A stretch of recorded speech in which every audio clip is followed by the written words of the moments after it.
And if everyone can just be quiet for a second, I'm going to play the opening intro just now.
Okay, so hello everyone. This is your Big O recap team here once again with all the latest goings on of the Big O division.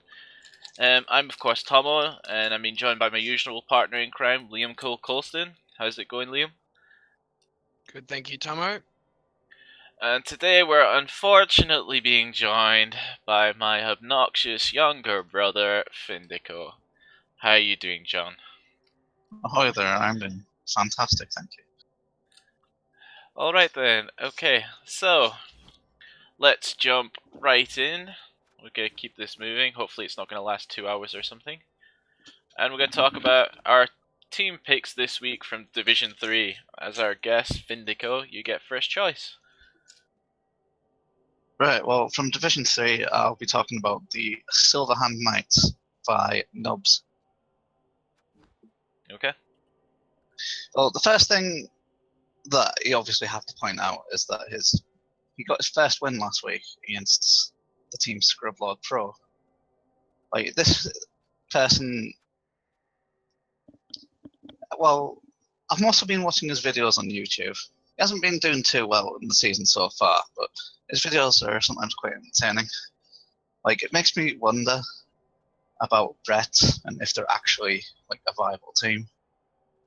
Like, it feels like they could or should be a joke team, but it's like some people seem to be quite good with them. Like, well, there's Reese, but I would. That's yeah. But aside from that, his progression so far, like he's got his 4 blitzers, one of them, 2 of them with dodge, one of them guard, one of them with movement allowance and frenzy. Like I really don't know that much about their progression, really, honestly. Like, do the blitzers actually have strength access? Like, it surprises me that he couldn't run Mighty Blow. Blitzers get strength on doubles. They used to only get Agi on doubles as well when they first came out, but they kind of buffed them at some point to give them Agi access on normals, which made Brett's a lot better. But you're right overall. Kind of like, from what I understand, Bretonians were added into kind of, like Blood Bowl 2 just to give like another option and stuff. I don't think they were in tabletop before. I don't think. So, they were just meant to be like another team to fulfill like another one of the races, from the old Warhammer kind of old world. You're right. Like most people don't like Bretts, but there are some like high-profile coaches that have had a lot of success with them. On the champion ladder, Ducky most notably won champ ladder a few times playing Bretonians, mainly just being like a fouling madman with his cheap 4K peasants. I unfortunately don't think he's leveled many of his peasants. I think the big problem with Brett's is the fact that they don't really have like a niche that they fill. They're sort of just like worse humans. Like they're pretty alright actually to play. I've played a bit of Brett's because, of course, when I first got Blood Bowl, I went, I'll play the new team for a bit of fun. But yeah, they're sort of a bit, because they don't have strength on the knights. you really gotta get guard on the blockers. I think it's actually really important to level up the blockers because guard, stand firm, they can be really good skills to make an obnoxious blocker or mighty blow, tackle, piling on sort of thing. Another big problem that Nubs has faced is the fact that he didn't have spin games, No, so totally. that really hurt him. Oh Jesus! Yeah, and like I look at Bretonians though, and I don't see many people doing this. Like to me, they look like they'd be quite a good ball handling team, even though they've only got agility 3. Like I know they've got catch, but I don't think people like. I think that catch is a trap. Like you shouldn't be throwing passes with them. To me, that screams setting up kind of like handoff chains. So if you're handing off to a player that has catch, of course, catch gives them like a reroll on the handoff, which means that with their Agi 3, they're only dropping that 1 in 9 times. And with, like a movement 8 into like movement 7, that's like 15 squares along the pitch you could potentially cover, with these kind of, like handoff chains to score. So I think that's definitely like kind of like an option for them, but you're right in the way that, like elf catches could do that just better.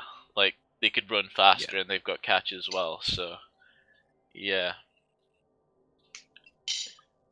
Yeah, they're really weird because I really think you want lots of. Because the Knights are good with one skill, pretty good with 2 skills, but after that, the skill choices they get are a lot worse, which is why I think blockers, you really got to skill them up. But of course, why do you want to carry with someone who has wrestle? Like, it's something you really don't want to do because if your ball carrier gets hit, chances are he's going down. So, Yeah, totally. yeah, they're tricky. Another thing I've noticed, like looking at kind of Bretonians, is those are some expensive rerolls. Like 14k, like not getting them. I guess, with passing access, you could argue that, it's really easy for blitzers to pick up leader for their third reroll. But still, you want your blitzers doing kind of like other things and getting other skills to really pick up and dictate how your play is going to be. So, yeah, I would tend to agree that blitzers are in a little bit of an awkward spot, but there still is some potential for some really good play there once they get some development on them. Yeah. Okay, so should we move on? Yep. Well, I'm next. So we're gonna actually have a look at the new team joined in last night, Cornflakes. They will have their first match against Yasmir probably this week. Yasmir said he should be able to make that, so it's going to be interesting to see how Ram Master goes. Yeah, I know he was saying he's a bit of a bashy coach in the Discord last night. Level 1 in Blood Bowl, so it might have had some previous experience. That's a good way if you've seen nothing to sort of tell how much they played at Blood Bowl 2, but of course there are coaches who don't really play Blood Bowl 2 and play Fumble or a lot of tabletop. So yeah, it'll be interesting to see. He might be a newer player, but of course he might be just coming from tabletop. But he's really picked a tricky team for himself to play, at least to get wins. I think Chaos is all right because the fact is you're coming in halfway through the season. You're not going to win the division, but you are going to be able to get some key development on players and have an edge over teams. And like we saw White Line do this in their first season, they came in halfway through. And as long as you ask Lark really nicely, the admins will give you extra spins. I think some people forgot about that last season. It hurt them a little because they're now in Div 2. You just have to ask really politely if you came in halfway through this season. At least that's what they used to do. So, but yeah, no Minotaur here, just the 4 Chaos Warriors and the 7 Beastmen. Yeah, it's a good starting lineup. Like, you could drop someone for a Minotaur. I know Findeco might like that because that's Oh what yeah. he did. But yeah, I can't fault it. He's gonna just have trouble with who his matchups are because first week he has Yasmi and Masters of Div 1, who are a pretty good team. Of course, Yasmi is a good coach. He's been a bit unlucky this season. Then they have Rats of the Ancients, so they got a second, currently first, because my buy has been processed. And then they have, who do they have here? Goldie Wharf. So that's really not a good start. Three probably of the toughest teams to face. So I don't expect them to win too much, and it's going to be even hard to get casualties. But you just gotta get some development, get some block there, get some mighty blow, get some claw, get ready for next season. Since lots of people are going to be re-rolling for Legendary Edition, like you're going to go up into Div 2 probably, I would say. So get ready for then. Yeah, I agree with all of His that. story, No, go on, John. well, his story's kind of similar to mine. Like, I came in last season, halfway through the season. Like, for him, he's got a bit less lucky though. Like his first game's against the Chaos Dwarfs. But for me, like, surprisingly, my first game as Rookie Chaos went really well. Like you were saying that you might, I wish I knew about the like Asking Lark or whatever for those spin games, but it's like I didn't actually get them because I didn't know about them. But I feel like he can still do well. Like even if he's rookie, like I wouldn't count him out just yet. Maybe he'll just get super lucky. Like the dice can always decide things. Yeah, dice can decide some things. You'll be getting some you'll be getting inducements against like everyone as well, so maybe something would pick up.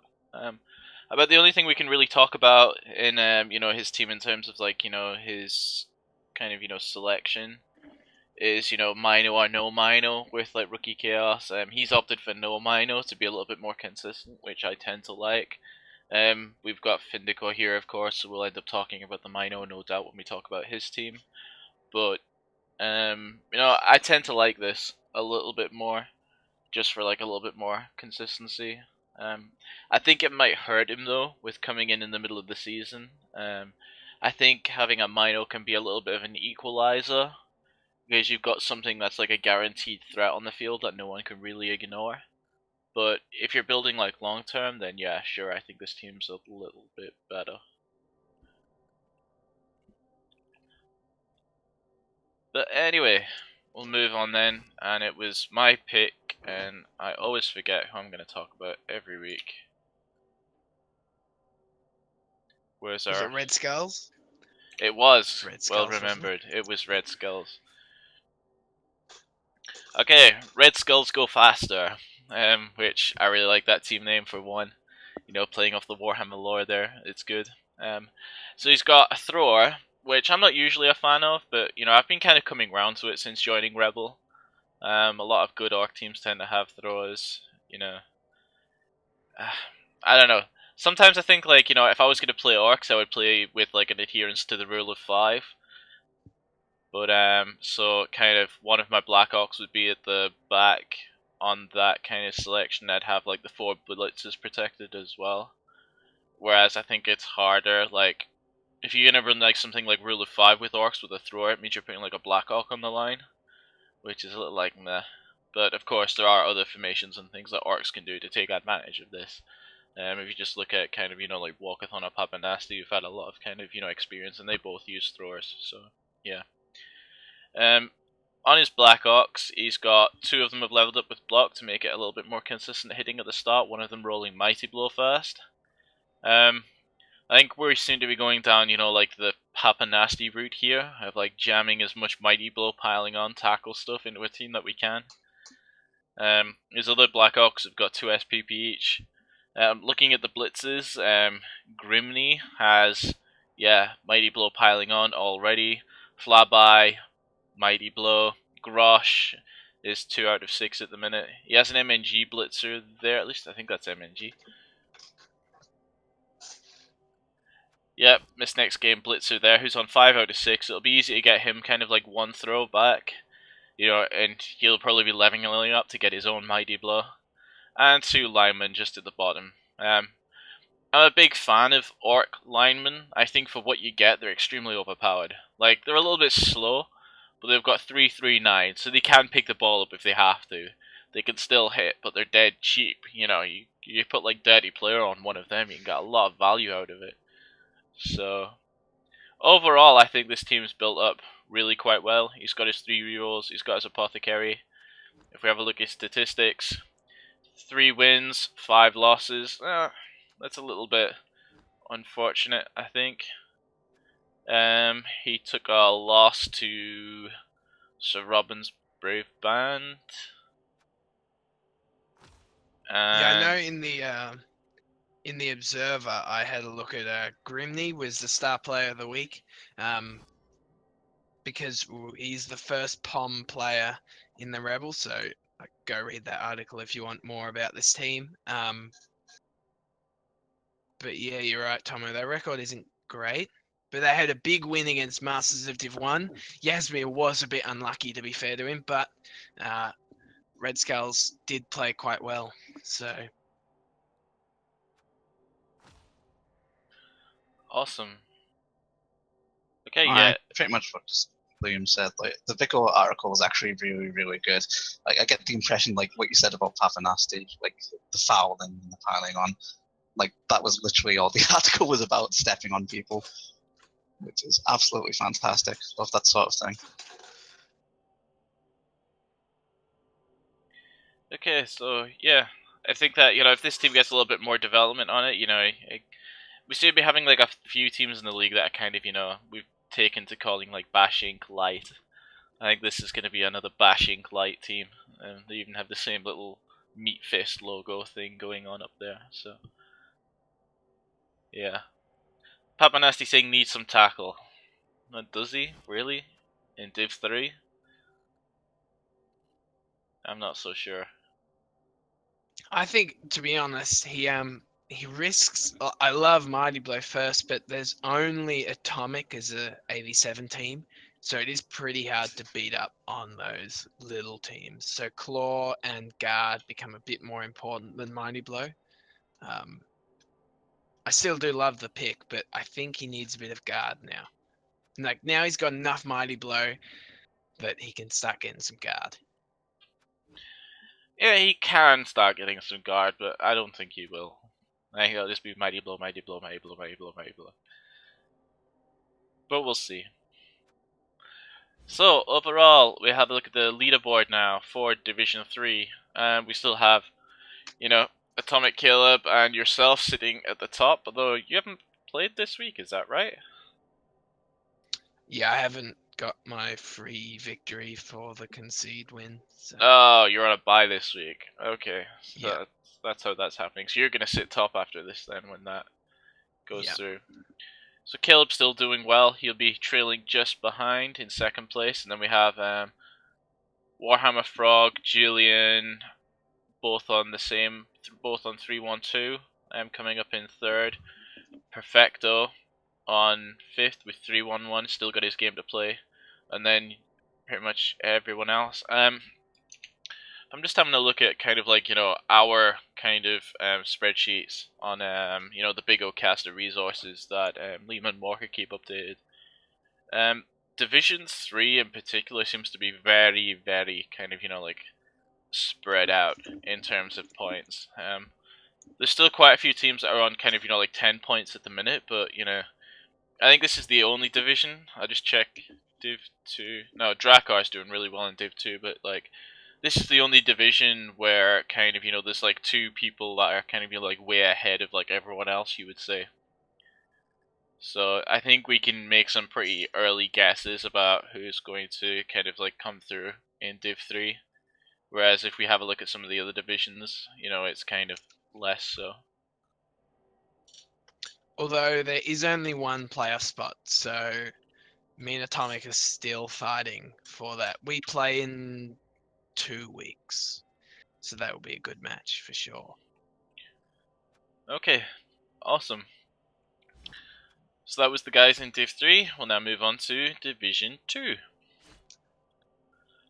And we always talk about the team that our guest has. So with Findeco, it is of course Catastrophe. So Findeco, tell us a little bit about your team. Well, my team's got a few injuries at the moment. That's because of Lark. Glancing at chat of Lark. But I lost that game against Lark last week, but honestly, did I really lose? I mean, I managed to kill a dwarf, so I'm really kind of happy about that. Like, it doesn't feel like a loss to me, even though, like, the statistics say. But aside from that, my team progression is doing quite okay at the moment. I've got Minotaur block. That was just the best thing ever. It was a double six that I had to make a huge decision between strength up and block. Went with the block. Seems to be doing me quite well. Before the both down that he's always rolling.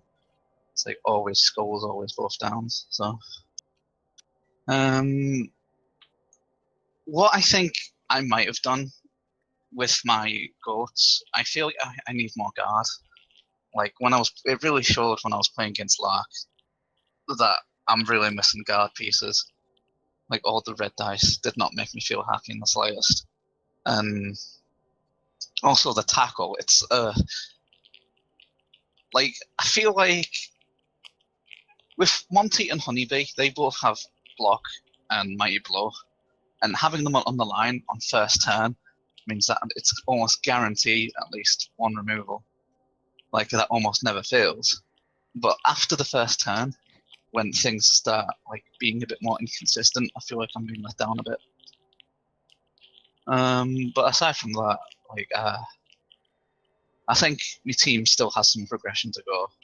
Like I don't think I'd be getting into the playoffs this season. Like looking at the rest of the team's points, like I don't think it's possible for me anymore. But so I guess the last thing for me to do is to focus on progression. Yeah, they Yeah, certainly have the makings of a good chaos team. It's really tricky because you've got all the block you want, but now you need guard. You need the next level sort of thing. yeah, I think that like I think guard would be a good pick on some of your models, sure, but like you can't really say, oh, Lark had more guard than me, so I need more guard because Lark has more guard than like everyone. That's just Lark's thing. Like in season 5? Or was it That's not season necessarily 4? true. Like Season 4, there's James Walkathon Tyson. was spamming guard everywhere. But like, now it seems to be like Lark's thing instead. But go on, John. I was going to say that's not necessarily true. Like there's James Typhoon as well. He's always taunting me as well, saying that he wants to kill Demand, and he's got quite a few guards, but he's just giving play. I think someone might be talking about him this week. Yeah, but Yeah, Stimo will be talking about him, but like his guard's gonna die. Like, it's just you can't really have that much guard on like line rats and expect them to live very long. Like the difference is with like Lark's dwarves with armor 9 and thick skull.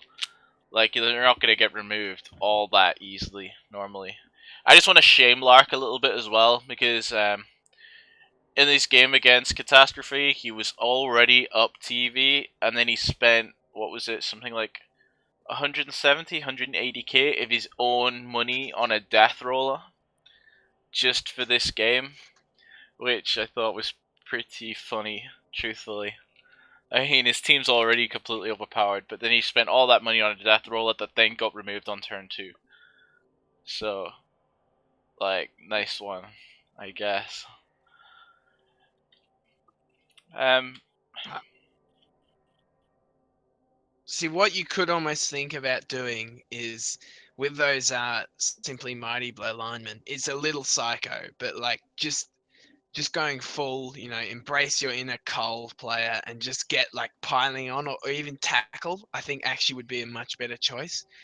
Because sure, it's crazy risky blitzing with them, but you've already got some block mighty blow players if you want that reliability.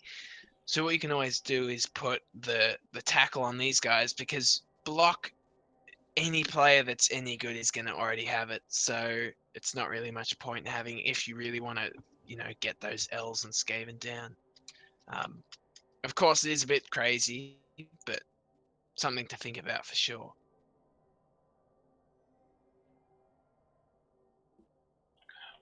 But anyway, yeah, we'll have a look at your stats for a second, John. You're 617, so you're still you're winning just less than 50% of your games, which is quite good considering you've been playing down TV the entire time.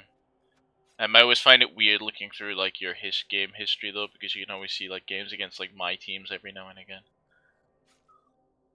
But yeah, and besides, like Fun and Interactive have done a lot more than 1-0 to most teams this season.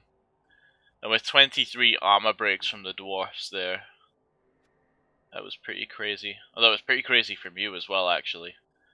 Getting 7 armor breaks, turning into 4 injuries and a death. You can just make Lark more scared of Claw, so we're bounty more stuff. To be fair, his Chaos team doesn't have any claw on it, apart from the Mino. So, Not yet. not yet.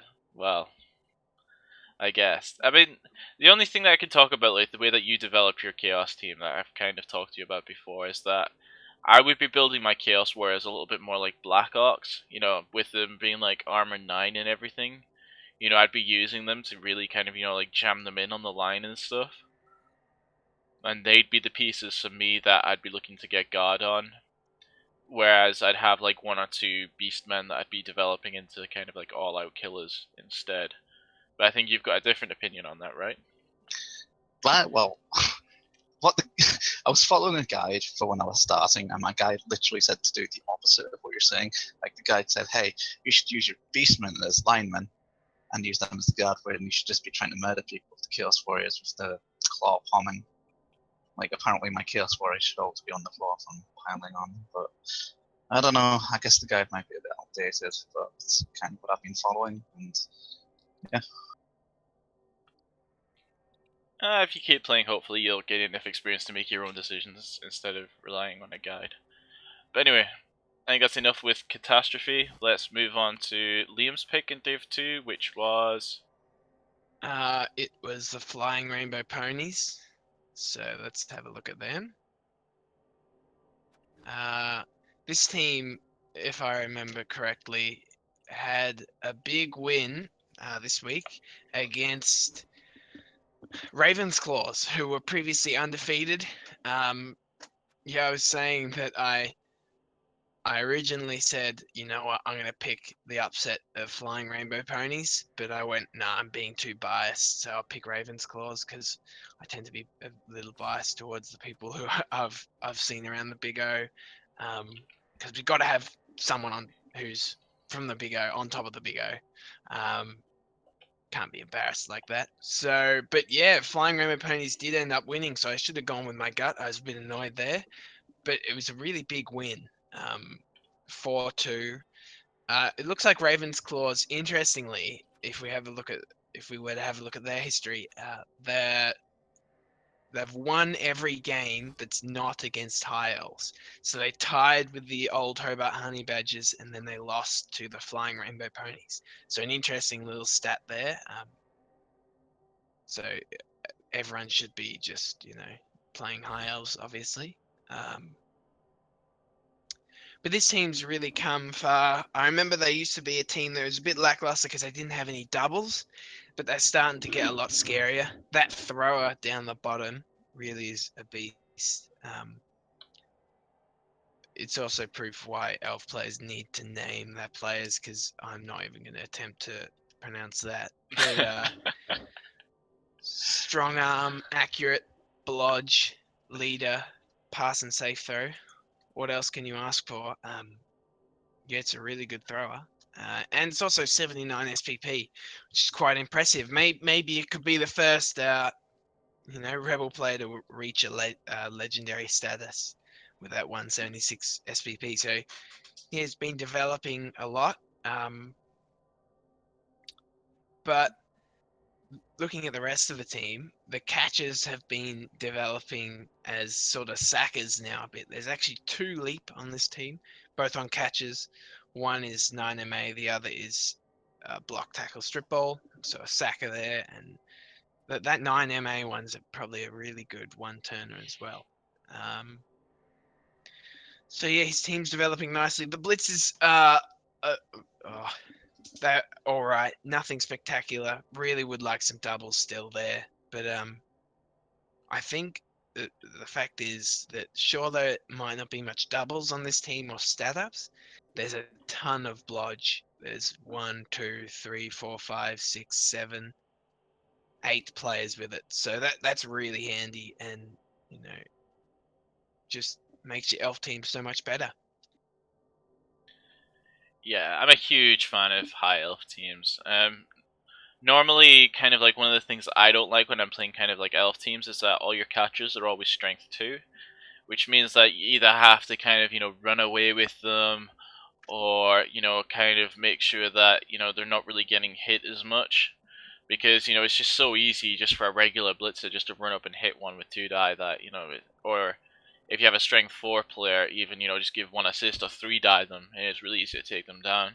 Whereas with high elf catches, they've got strength 3, so if you go and mark them, they can hit back. And, you can get 4 of them as well, and they're movement 8, so they can get around the pitch. They're probably one of my favorite players in Blood Bowl. And, you can do so much good stuff with them as well. Roll doubles, give one of them Mighty Blow, and he's perfectly capable of just running around killing people, which lets you do some other things with your blitzes. Like what Hirama's doing here by getting, Frenzy Sidestep on one of them. Making sure you can kind of control the sidelines a little bit, which I'm a huge fan of that pickup. But yeah, maximum blodge all the way. In blodge we trust. Definitely. When I played against him, I just couldn't catch him because the blodge. Got a lot of tackles on him, but I just couldn't follow up on him because the dodge, always defender stumble, always dodge. And I'm going to try and pronounce that name, Bariathi on Dalalai. Yeah, that was perfect. Yeah, okay. But yeah, you've had a bit of practice, playing against, like teams that are similar built like this, because you played against kind of, like my Dark Elves a lot, and I would say that to kind of like a Chaos team that doesn't have much tackle, like this is the type of team that, well, any kind of team that's developed with like a lot of blodge to stop them going down, is probably like the worst thing you could have imagined to see. Because like a lot of people would say something like like Lark's dwarves because you're not really gonna get hits on them. While that's true, like you can still stop dwarves from scoring because of their speed. Whereas this high elf team, you're not knocking them down, and they're perfectly capable of running in touchdowns every 2 turns. Which, as you can see, Hirama can do by the last game where he scored 4 past Ravensclaw. And that's 4 past a Skaven team, which is perfectly capable of catching him. So if he can do it against, Skaven, he can do it against anyone, really.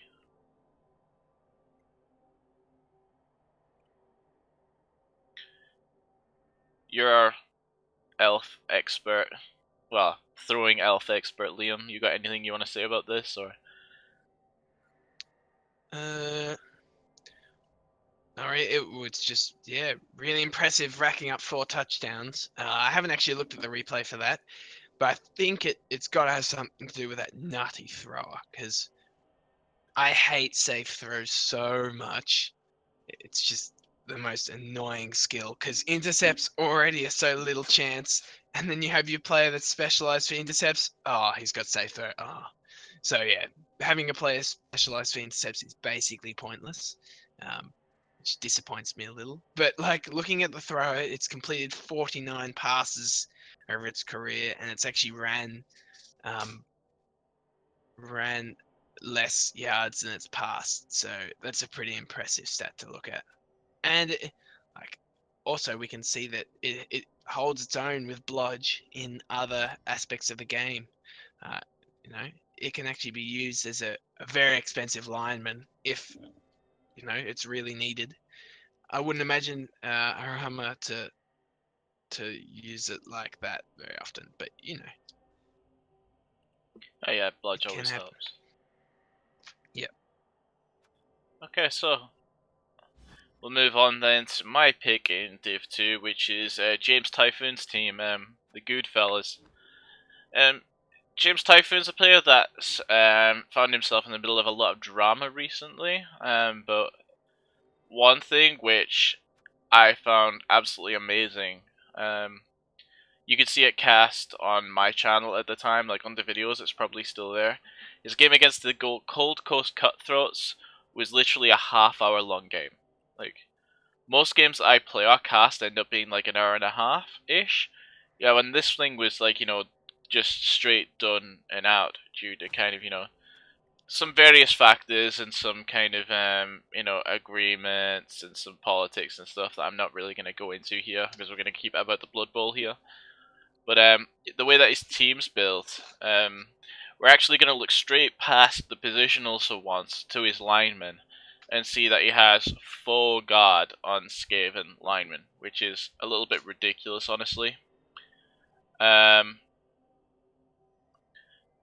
I still think that we were talking about this beforehand. I still think that these guys are gonna die eventually. They're Skaven line rats with armor 7. Their purpose is to go in and block stuff and then die. But at least with God, you can jam them into some really precarious positions and use them to get your positionals out of trouble a little bit more than what you normally could, perhaps.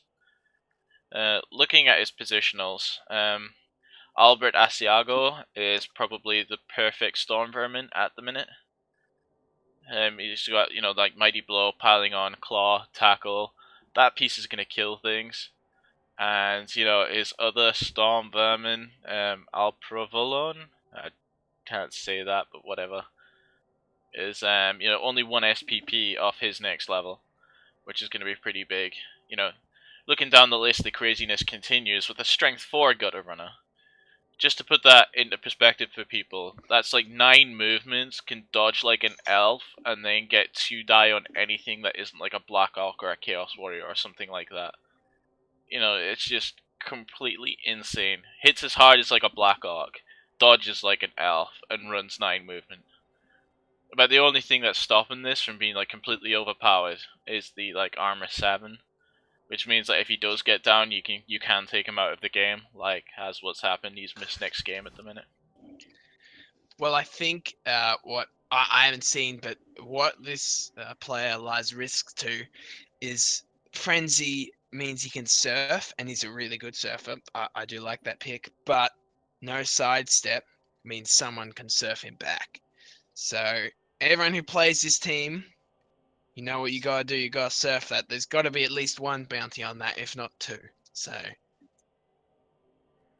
kill it. Kill it. Yeah, kill it, please, before it comes into Div 1. Yeah. Someone's attempted that, at least. But, well, Carlo Gorgonzola was actually the one who got the bounty on what was his name? Sting Like Bee. I think Lark and myself both had a bounty on him. Myself for personal reasons, and Lark. Because Lark's Lark. But yeah, this guy was the one who ends up getting it. It's a very rich rat. Okay. Yeah, and as always with Gutter Runners, I always talk about like the different roles that Gutter Runners play. So he has, for me, what looks like Joe Grana's probably going to be kind of, his primary carrier. Honestly, I don't think I'd have put the Frenzy on the Strength 4 guy. Because, yes, it's going to be really good for surfing people and stuff. And surfing people with, like Strength 4 is amazing. Like, just ask Sanju.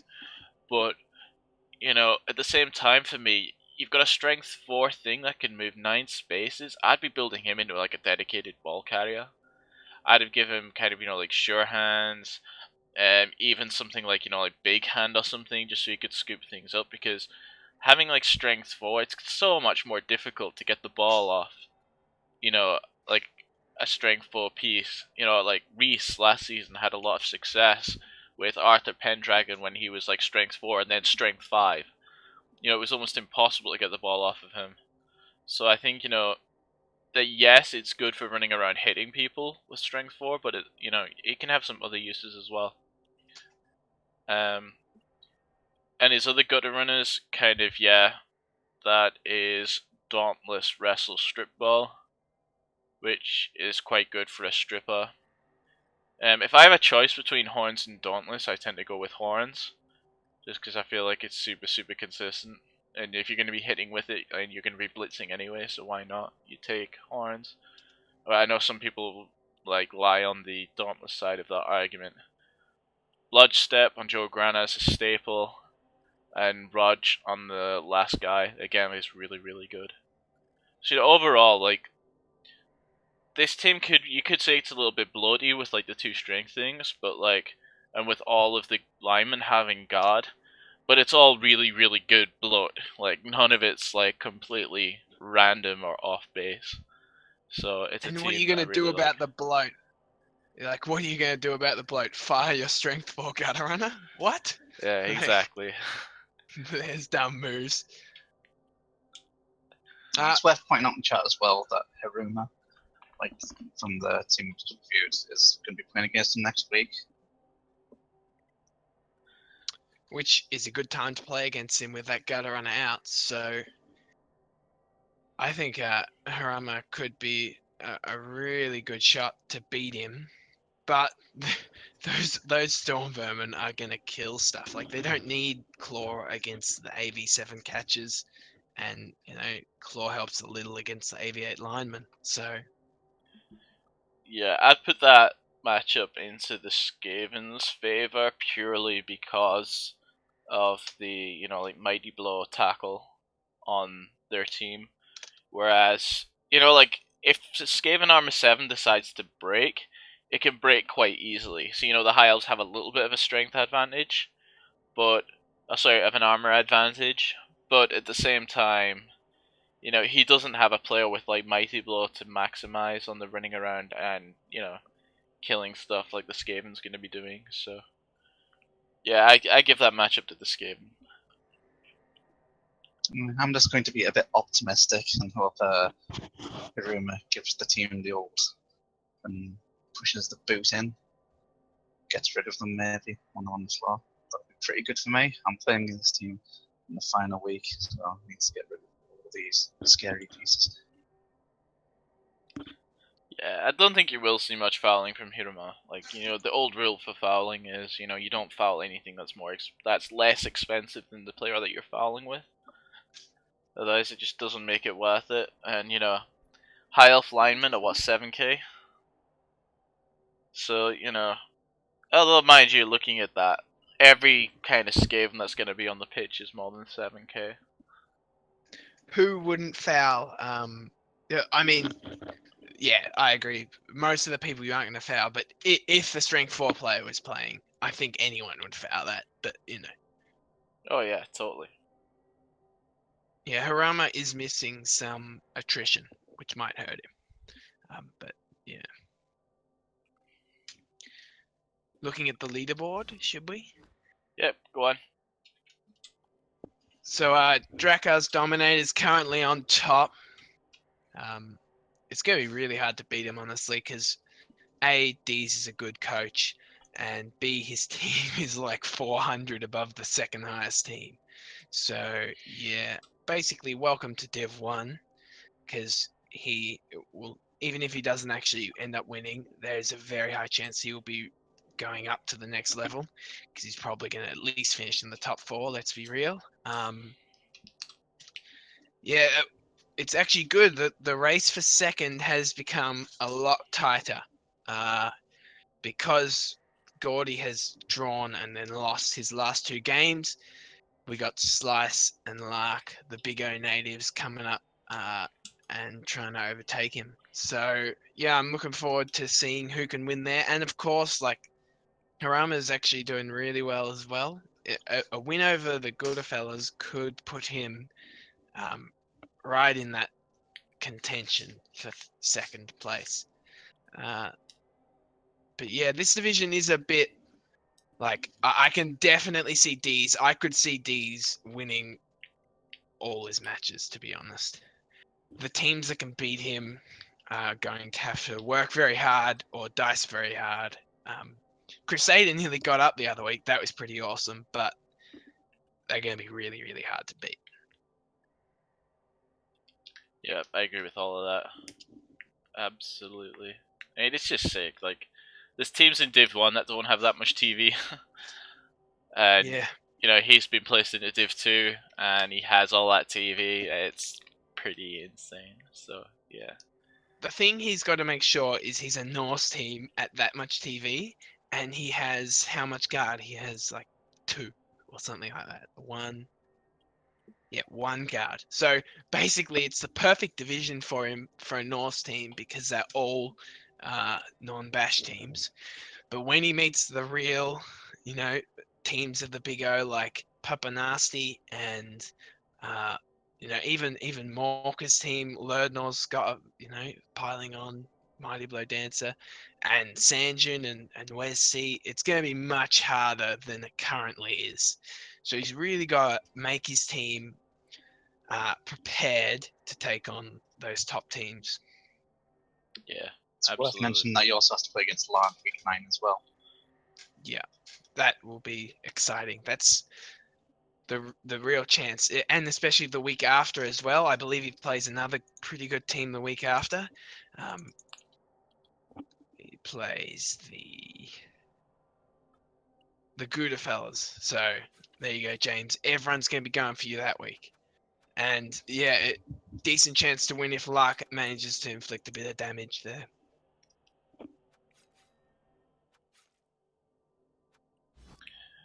Okay, so I think we're done with Div 2. Let's move on to Division 1. John, your pick for this week is unfortunately going to be... It's going to be your team, the Echoes of Altway.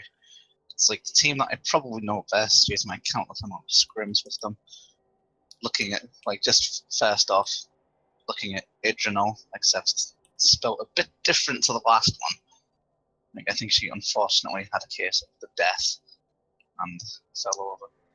But aside from that, playing against Echoes, to me, it's a team that I'm actually comfortable playing against because of my experience with it. But I've not beat it yet. I think it's always ended up in a draw or a loss for me. Well, I think mostly losses, but whatever. I can just say, oh, we did lots of draws. The most scary thing about his team is that he's always with his witches looking for opportunities to surf, and it's always very frustrating on having pieces on the side of the line. Auric is quite fed at the moment. He's got that side step in the sprint. It's kind of annoying trying to catch him.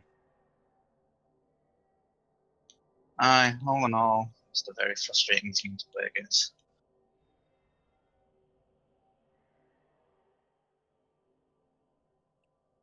Okay, yeah, my team's kind of built to minimize kind of dice going against me type thing. So, I get blodge on almost everything to minimize the amount of time my players are going to be spending on the ground. I got sure hands because I still don't trust that 2+ pickup all the time. I need the reroll on it to turn it into a 1 in 36 instead of a 1 in 6.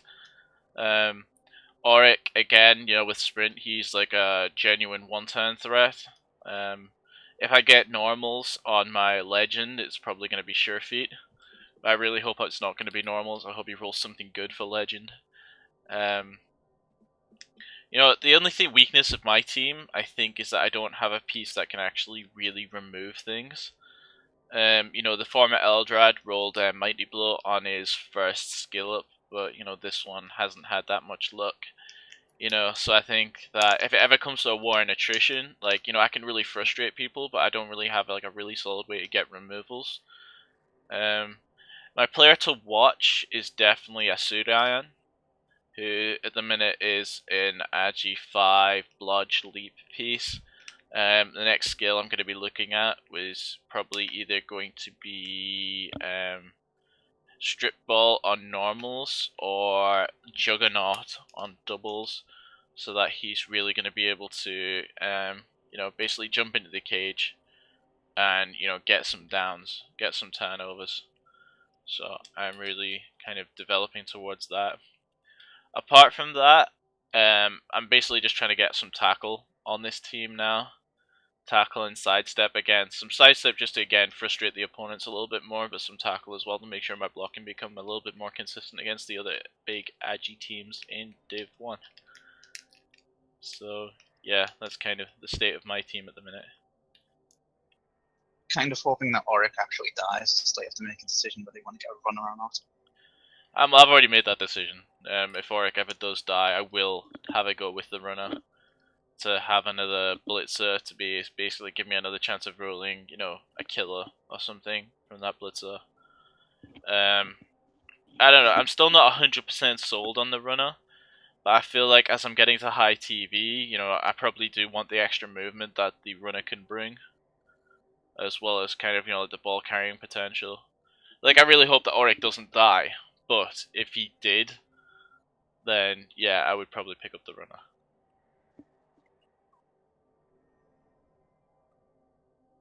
All right.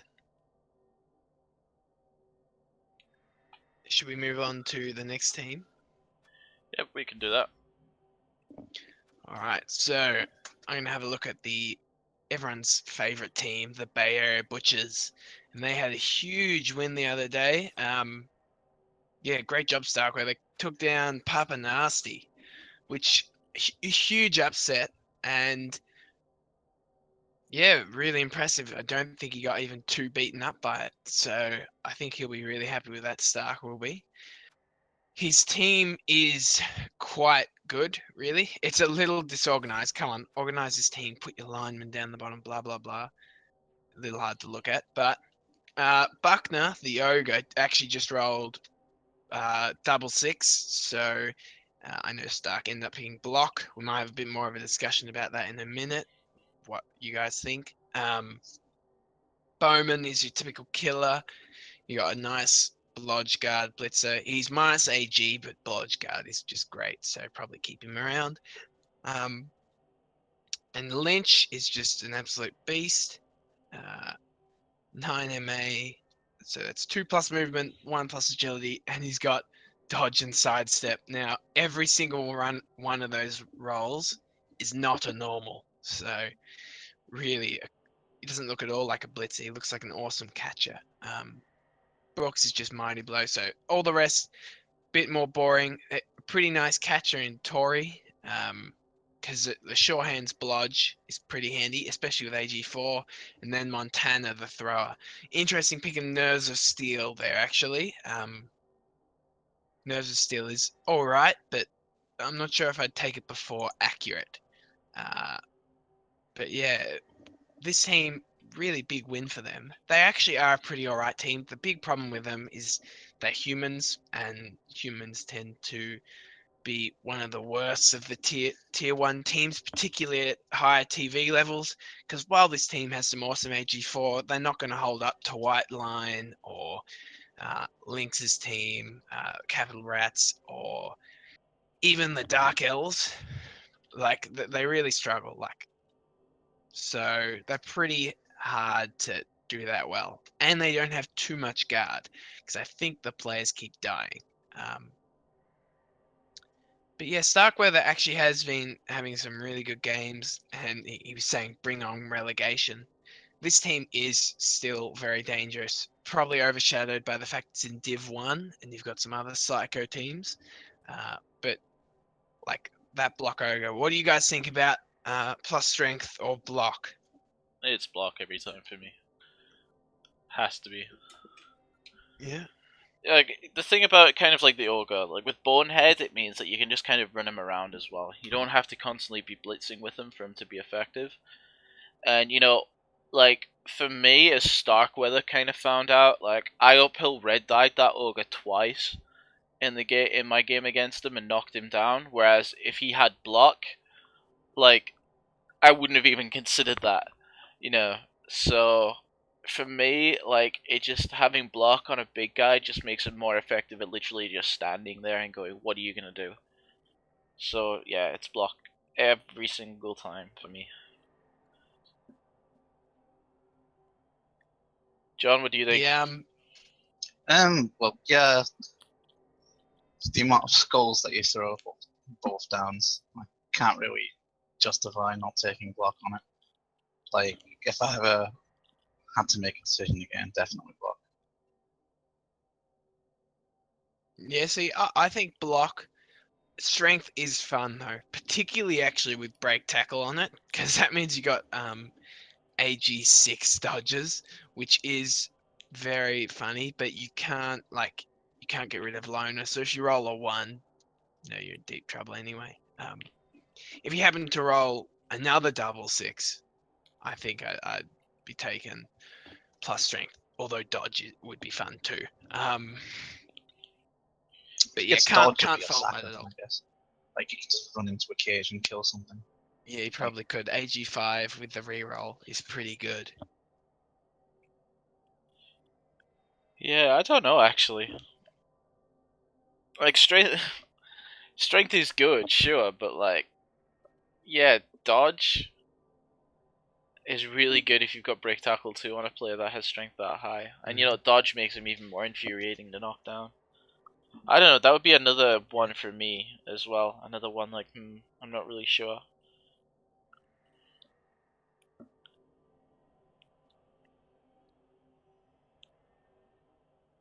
But like one thing for me that I've got new respect for humans recently, and I think that this is actually one of the big reasons that the Bay Area Butchers did so well against Papa Nasty's team, is that humans are actually quicker than Dark Elves, which for me is a little insane. Like, Dark Elf linemen are movement 6, these guys are movement 6. Dark Elf positionals are movement 7, the Blitzers are movement 7, and then the humans have catches as well, which are movement 8. And, as well, if you get lucky, you've got someone like Lynch that's rolling kind of like the way that he has rolled, The amount of speed that's on a human team is just ridiculous. And then you combine that with, like, the strength access, I think humans can definitely become a lot more dangerous than a team like Dark Elves, for example. Obviously Dark Elves, like as I explained with my team, you can really play for the consistency and play to minimize the dice. But if the dice go well with it for a human team, especially one that's built with so many strength skills like this, they can really, really do a lot more damage. So they're quick, they're dangerous, but maybe not as consistent.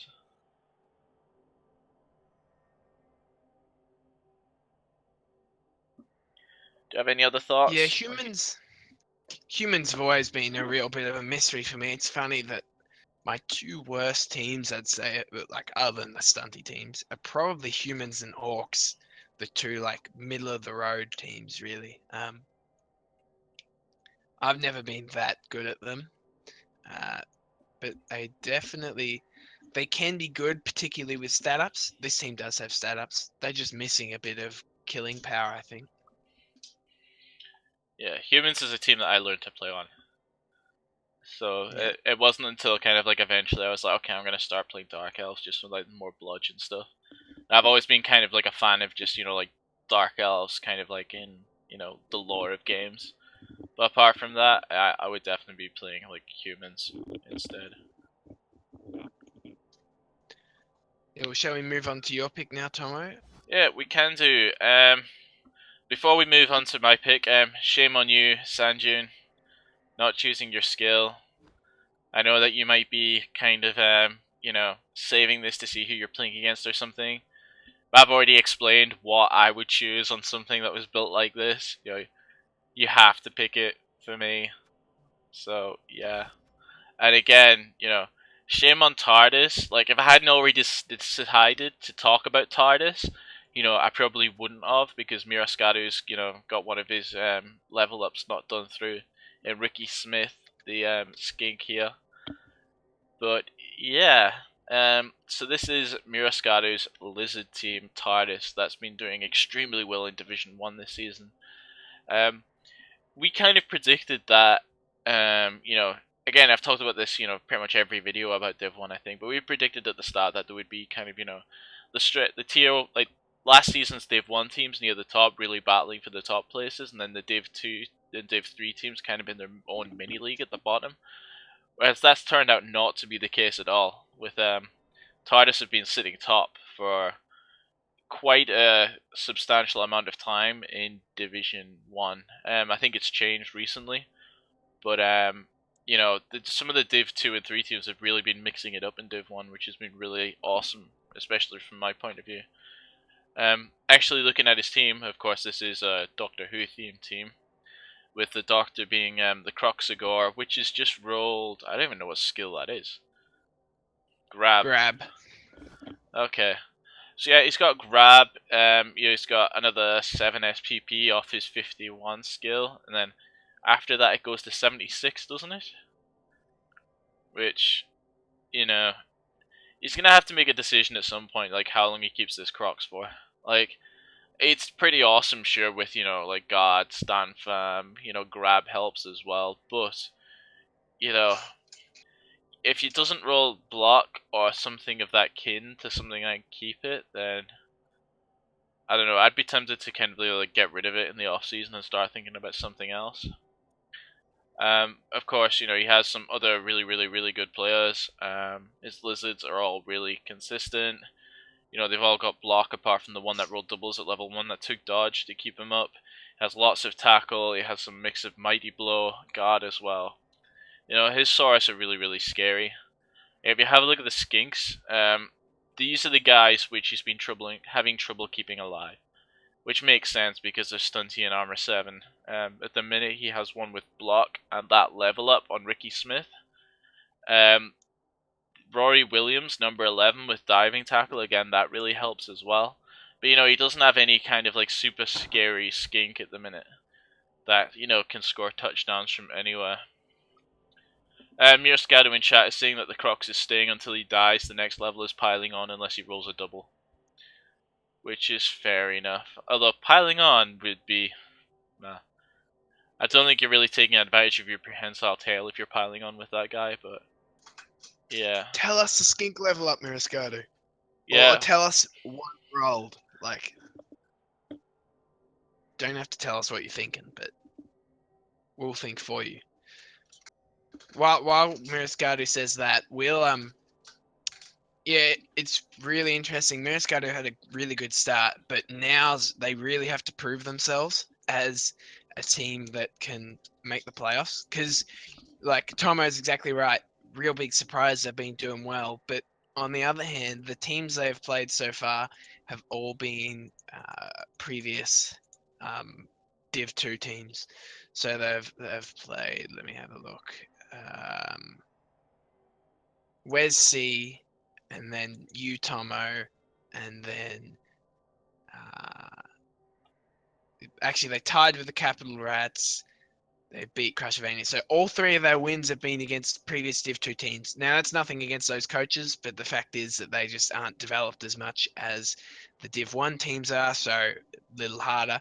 So Tardis really have to go and prove themselves because their draw and their 2 losses have been against Div 1 teams.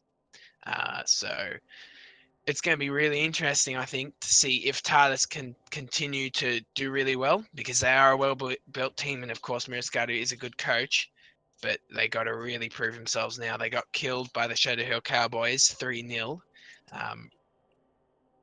Yeah, we'll have to see how they go against the rest of the old guard, I guess. So I think, like what Tom said was that his teams was looking quite scary. But to me personally, like I look at this team and I don't really see what's so scary about it. Really, like the Saurus, they look really consistent. But to me, it feels like there's nothing really in particular to look out for amongst this team. I think it's just a good, solidly built team more than anything. Yeah, we have to remember Doesn't about have any killers. Yeah, not any like super scary kills. What you have to remember about lizards is that they automatically get like 6 Saurus, which are strength 4 running around, which can already be like really hard to block and get blocks in just through the pure strength. And he's got the Croxagore as well. It's just the amount of like really high strength players running around can make it. They can put a lot of pressure on, and they're not slow either. With like movement 6, I already mentioned they're as quick as like that's a Dark Elf lineman speed right there. Just to put it in a perspective for you, so they can run quick. They can punch like. Well, I was gonna say above their weight, but they're bigger than everything. So they can punch as well as Black Ox. Fair play, they can't ball handle, but you don't expect them to ball handle. Although, if we're talking about ball handling, Miriscado's Saurus do a lot of ball handling, so maybe that's not really fair to say. But with armor 9 as well, they're not getting removed very easily. And as well, the Croxagore is the best big guy in the game, easily. Consistent with Bonehead, has the prehensile tail to make it harder to dodge away from. And with, like Stanfirm and Guard, I really like those picks, because he's not going anywhere. You push, nope. So, yeah. He had normals on Ricky Smith, apparently. So, Yeah, I think that looks like sidestep to me personally. alright, okay. I'm a fan of Sprint, truthfully. Yeah. Sprint can use him, make it easier to get like the one-turn threat.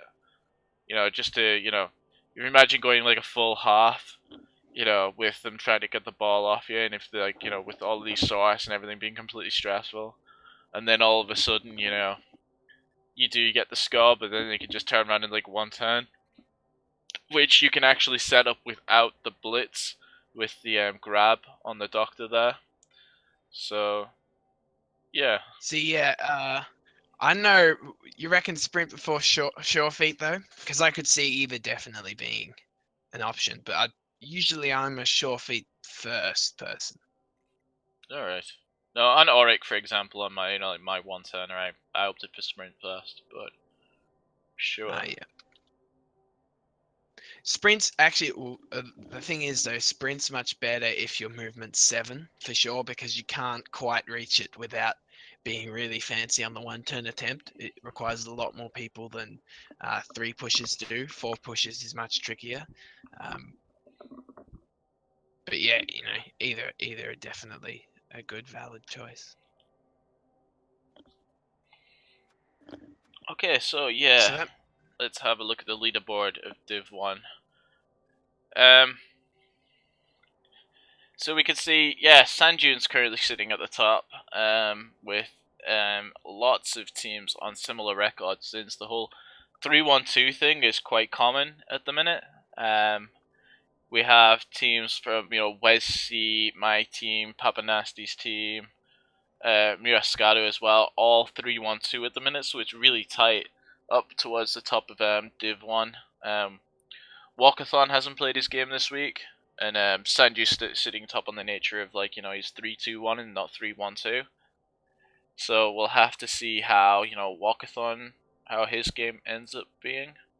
Otherwise, he could be moving up quite rapidly. It's been a bit of a disappointing team for the Butchers. I know Lyscaris, is a team that I predicted to do a little bit better than what he's been doing as well. Drac Tactics as well. Again, these are all coaches that, well, Drac Tactics and Lyscaris are both coaches I played last season, are both really, really good. And the fact that you've got Marker sitting down at 9th, really tells the tale of just how difficult this division's been this season.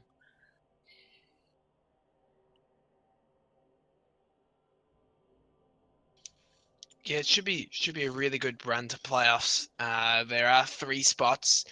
I can't really remember how good they were looking at the actual sheet, like if any were particularly easier than the others. But of course, being in first, the bye week isn't a huge advantage, to be honest. It's handy, but the real advantage is the fact that you have no other number 1 team in your little quarter, so you don't have to face anyone extremely good until the quarterfinals. That's the real big difference of coming first. And that's what Walker experienced last year. The semis. You only experience the really scary coaches in the semis, so it's much easier to get through than someone like Sanjun, who had to go through some really good teams like Pete's Orcs, and of course the Super Bowl winners Lumi's Rats. So yeah. Yeah, having said that though, I don't think there's any team in Div 1 at the minute that can really purely be thinking about, okay, I'm aiming for top spot and I'm only going to take top spot. Actually just getting into playoffs at this point with the amount of teams that are fighting for it is going to be quite difficult. You got anything you want to say about this, John, or have you not really been watching Div 1 much? Well, Div 1's been the division that I've been paying the least attention to, honestly. Like, I've been quite interested in Div 3 because I like watching the new teams progress, but Div 1 seems to be so scary with all the high TVs. Although saying that, like Drag Tactics has an even higher TV team, but I don't have to worry about them because I've already played against him. I've lost, but yeah, like Div 1 actually, I don't know, it's not as scary as like I make it out to be really, but it is surprisingly close. I think, like in Div 2, like the people at the top are obviously going to stay at the top. I feel, but in this one, there's no real like as you said, there's no like person who's going to say, "Oh, okay, I'm getting rank 1." It's just at the moment anyone's game. Yeah. Okay, so that's us looked at the 3 divisions, looked at the teams. Is there any other kind of like news from the Big O or anything that you guys want to talk about? Not really. Just make sure you read the Observer. That's always good fun to write for. And Monkey Chunks does a great job at editing all those like 7 pages now or something crazy like that. So yeah, really good to write for that. And there's so many people helping out. Yeah, that thing's getting crazy long now, and there's a lot of people that are doing, content for that every week, which is really cool. Yeah, there's been, well, the Big O teams are doing quite well in Clan League this week. These last 2 weeks we've been doing, well, at least I know O2, we've got plenty of chances to win our kind of thing. The normal Big O teams involved in a little bit of controversy. I don't want to go into too much on here, but they've at least brought it down to the last game, whatever end up happens with that. So yeah, all of the Blood Bowl's been looking really good. So just doing our little sign off then. Findeco, thanks for coming on. Do you have any content you want to plug anywhere? Where can people find you? No, unfortunately. Yeah, definitely not. No. Okay, never mind. No, Then. I don't stream. I don't YouTube. I don't singing. It's like Not yeah, right now. You should, me. but anyway. So yeah, thanks for coming. No messages, anything. That's it, John. Yeah. Well, my message is James Typhoon. I hope you get wrecked. Lark, get wrecked last week. Everyone else, get wrecked. Yeah, that's about it. Get wrecked, says Findeco. Okay. Liam, thanks for coming on. As always, where can everyone find you? Yeah, you can just find me on Discord, and I write for the Big Observer, which is good fun. And I'm not even going to mention my Twitch thing because that's just a dream. Your Coul's call things. You've been doing quite well, I think. I actually have. I need to tally up. Let's see how I've done. Are the ones in red like the games that were already played before you kind of? Right. Okay. I was curious about that. 1 week I was really annoyed because I usually write everything up before Wednesday when it rolls over, and I got the 3 matches that were played before it could be published perfectly correct, and I'm like, oh, come on, like I look like just like I'm ripping everyone off here, but yeah, I'd have put it in and took credit for it anyway. No one's gonna know. Just blame the editor with how late it is. It's Monkey Chunks' fault. But anyway, yeah, so thanks for coming on as always. And of course, I've been your host, Tommo. You know where to find me. You're watching me here now. You guys have been great. Thanks very much for watching, as always. And we'll see you guys next time for all the news and roundup from Rebel's Big O League. Thank you very much. Bye-bye. Okay.